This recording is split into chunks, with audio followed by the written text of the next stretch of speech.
بسم اللہ الرحمن الرحیم۔ اللہ کے نام سے شروع جو نہایت مہربان رحمت والا۔ خزانہ واقعات کے احباب دوستو، السلام علیکم ورحمۃ اللہ تعالی وبرکاتہ۔ ناظرین، آپ تمامی حضرات خیر و عافیت سے ہوں گے۔ امید ہے اللہ رب العزت آپ تمامی حضرات کو اپنی پناہ میں رکھیں۔ تو ناظرین، ہم آپ کو اس ویڈیو میں بتائیں گے اللہ کے ولی اپنے اپنے مزارات میں زندہ ہیں اور دوسروں کے اندر بھی زندگی پیدا کر رہے ہیں۔ چلتے ہیں ہم اپنی ویڈیو کی جانب۔ اہل سنت والجماعت کا عقیدہ ہے کہ تمام اولیاء کاملین اپنے اپنے مزارات میں زندہ ہیں، دوسروں کے اندر بھی زندگی پیدا کر رہے ہیں۔ خواجہ غریب نواز رحمۃ اللہ علیہ کو دنیا چھوڑے ہوئے تقریباً 813 برس ہو گئے، مگر آج بھی خواجہ غریب نواز رحمۃ اللہ علیہ کا نام زندہ ہے اور اپنے مزار میں وہ خود بھی زندہ ہیں۔ جب تک دنیا میں رہے تبلیغ اسلام کا کام کرتے رہے اور آج اپنے مزار میں رہ کر بھی اسلام کی تبلیغ کر رہے ہیں۔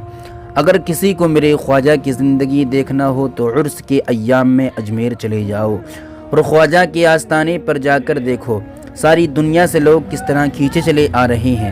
یہ میرے خواجہ کی زندگی ہی تو ہے کہ لاکھوں زندوں کو اپنی بارگاہ میں بلا رہے ہیں۔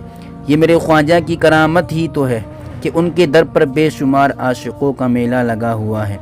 یہ اس بات کی دلیل ہے کہ اگر میرے خواجہ خود بھی زندہ ہیں اور زندوں کے اندر رہنمائی کر رہے ہیں، زندوں کی رہنمائی کر رہے ہیں، کیونکہ اگر میرے خواجہ زندہ نہ ہوتے تو عاشقوں کی یہ بھیڑ نہ ہوتی، دیوانوں کا یہ ہجوم نہ ہوتا۔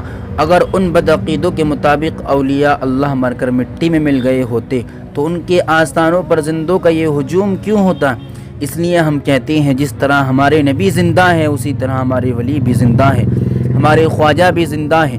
اشرف علی تھانوی مردہ ہے اس لیے اس کے پاس کوئی نہیں جاتا، محمود الحسن مردہ ہے اس لیے اس کے پاس کوئی نہیں جاتا، رشید احمد گنگوہی مردہ ہے اس لیے اس کے پاس کوئی نہیں جاتا، قاسم نانوتوی مردہ ہے اس لیے اس کے پاس کوئی نہیں جاتا، خلیل احمد امبیٹوی مردہ ہے اس لیے اس کے پاس کوئی نہیں جاتا۔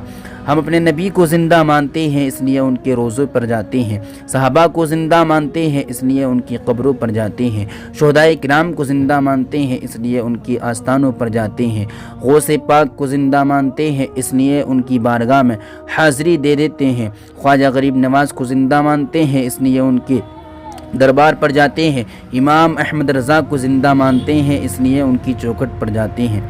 تمام اولیاء کرام کو ہم زندہ مانتے ہیں، ان کے روضوں پر حاضری بھی دیتے ہیں۔ سبحان اللہ۔ السلام علیکم ورحمۃ اللہ۔